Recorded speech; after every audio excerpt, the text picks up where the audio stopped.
στα θέματα που έχουν απασχολήσει το τελευταίο καιρό τη Δικία είναι 2 και 1. Το ένα είναι το προηγούμενο με την κυρία Φώτη. Λοιπόν, η κυρία Ζακανά δεν η κυρία Ζακανά δεν ακολούθησε σωστή διαδικασία για 2 θέματα. Το ένα θέμα είναι η σύναψη σύμβασης της αερομεταφοράς και διακομιδή των ασθενών και το άλλο είναι οι παράνομες προσλήψεις υπαλλήλων για τη λειτουργία της ΠΛΑΣ και παράνομα εισιτήρια και εισπράξεις μαύρα χρήματα που εισπράχθηκαν από τους επισκέπτες.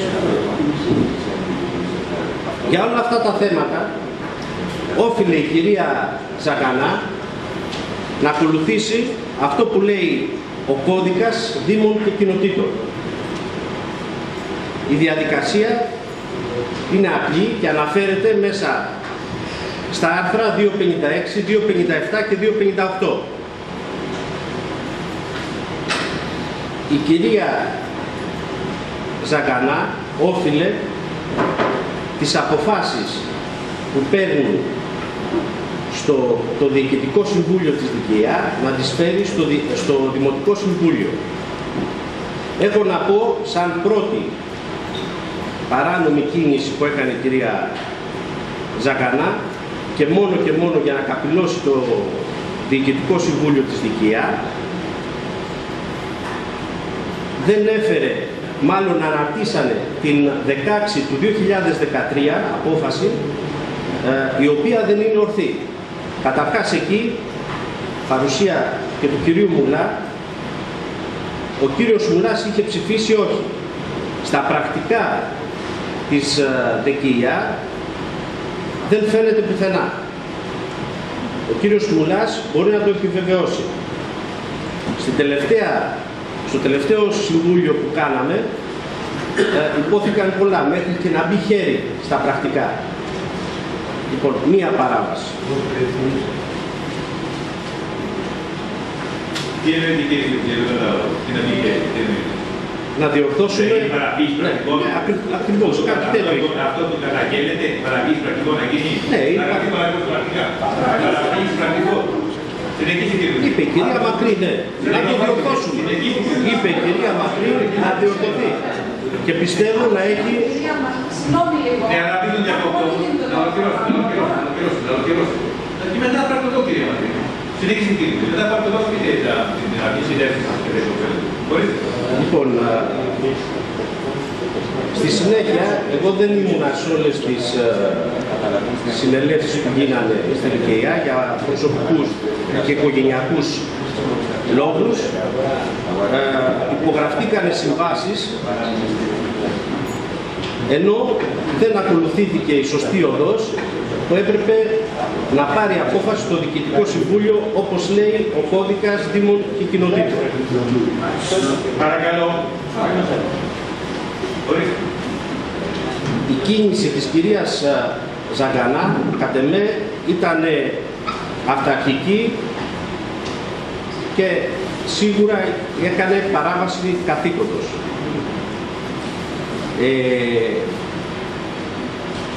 Δεν ξέρω, βέβαια, η κυρία Ζακανά επιμένει ακόμη ότι είναι σύνομη. Εσείς θα κρίνετε. Πιστεύω όλοι να γνωρίζετε το κώδικα που τα λέει αναλυτικά. Λοιπόν, δεν θα σταθώ άλλο σε αυτό το θέμα. Εγώ πιστεύω ότι η διακομιδή των ασθενών με αερομεταφορά είναι επιζήμια για το Δήμο. Ίσως υπήρχαν άλλες λύσεις, διότι τις ώρες που γίνονται οι πτήσεις με τα ελικόπτερα είναι λίγες και αν συμβεί ένα συμβάν κάποιες ώρες βραδινές δεν θα μπορούν να μας εξυπηρετήσουν. Άρα, κατά τη γνώμη μου, θα μπορούσαμε να έχουμε μία άλλη λύση, ένα φερικότ, το οποίο το φερικότ ταυλώνεται με 1.500 ευρώ και μέσα σε μία ώρα και μισή, πόσο είναι, είμαστε στη Λαμία ή οπουδήποτε. Το οποίο πρέπει φορολογικά να ανταποδοθεί στην εφορία ότι η κυρία Φώτου χρωστάει, να δεσμευτεί, εν ολίγης, να το πω πιο απλά, να μην μπορεί να πάρει ενημερότητα κτλ.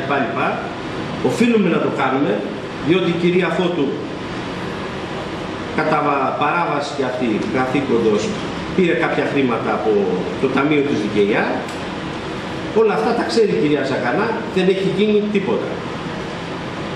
Εγώ πιστεύω ότι η κυρία Ζακανά δεν μπορεί να αποδώσει σαν πρόεδρος. Τη ζήτησα εγώ άμεσα να παραιτηθεί στο τελευταίο διοικητικό συμβούλιο. Μου απάντησε όχι. Από εκεί και πέρα φέρνω το θέμα στο Συμβούλιο και μπορούμε να αποφασίσουμε εμείς ή να δείτε το πρόβλημα που έχει η δικαιιά. Και επειδή εγώ δεν είμαι διατεθειμένος να κάνω στη συγκάλυψη ούτε της κυρίας Ζακανά ούτε κανένα, το Δημοτικό Συμβούλιο σήμερα πρέπει να πάρει μια γενναία απόφαση, να στείλει στη δημόσια διοίκηση το φάκελο της ΔΕΙΑ και στον εισαγγελέα για εξέταση. Για να τελειώνει το θέμα. Να αποδοθούν ευθύνες όπου και αν υπάρχουν, για να δούμε αν υπάρχουν συμβάσεις, αν λέει αλήθεια ο κ. Κεφισίδης για τα 1500 χρόνια που πληρωθεί, για να λέει όλα αυτά. Η Πλάς πήγε να ανοίξει, άνοιξε μία μέρα, δεν υπήρχε καμία σύμβαση, σας το λέω να το ξέρετε, δεν έγινε καμία σύμβαση όσον αφορά την Πλάς, άνοιξε μία μέρα, ενώ τις 10 προηγούμενες μέρες δεν διαμαρτυρόταν κανένας, μόλις πήγε να ανοίξει η Πλάς, αρχίσαν τα γεροντάκια να διαμαρτύρονται και για την δημιουργία του εισιτήριου και για κάποιες ξαπλώσεις και που δεν υπήρχαν και τούτο. Λοιπόν, κλείσαμε την Πλάς, την αφήσαμε ελεύθερη στον κόσμο με τη λειτουργία που γινόταν παλιά η Πλάς, είχε όλες τις ανέσεις, είχε και τον ντους, είχε και τα δυτήρια και είχε και όλα. Και είχαμε, μπορώ να σου πω, τους επένους από όλα τα καπί που κάνανε τον μπάνι τους δωρεάν. Δωρεάν. Και δεν οικονομήσανε κάποιοι οι οποίοι έπρεπε να οικονομήσουν. Για την Ερυψό, αυτή ήταν μεγάλη υπόθεση που ανοίξαμε την Πλάς. Επιτέλους, μετά από πολλά χρόνια, αφήσαμε στους ανθρώπους να κάνουν δωρεάν μπάνιο. Δηλαδή είστε και εσείς μέλος της δικαιίας. Δεν το καταλαβαίνουμε. Εν τη άλλη περιπτώσει, εγώ κάνω μια πρόταση σήμερα, κύριε Πρόεδρε, ο φάκελος της ΔΕΙΑ, αυτά που είπε ο κ. Κεφισίδης που είναι καταγεγραμμένα, που κατηγόρησε πάρα πολύ σε βαθμό τεράστιο την κυρία Ζακανά, που πιστεύω ότι το ίδιο της κυρίας Ζακανάς δεν μπορεί να της αποδοθούν τέτοιες μεγάλες ευθύνες, να πάει στον εισαγγελέα, αν έχει δίκιο ο κ. Κεφισίδης να αποδοθεί ο εισαγγελέας και η δημόσια διοίκηση θα ελέγξει την κατάσταση, ούτως ώστε να έχουμε και εμείς το κεφάλι μας ήσυχο και να μην κατηγορηθούμε για τίποτα. Σήμερα λοιπόν η απόφαση της ΔΕΙΑ όσον αφορά αυτά τα οποία είπε ο κ. Κεφισίδης θα πάμε στη δημόσια διοίκηση και στον εισαγγελέα κατήγορη. Αυτή είναι η πρόταση. Ορίστε, το λόγο κυρία Μακρύτη, κυρία Μακρύτη. Όσο φοράει και ο κ. Κεφισίδη θα του δώσουμε ένα. Μάλιστα.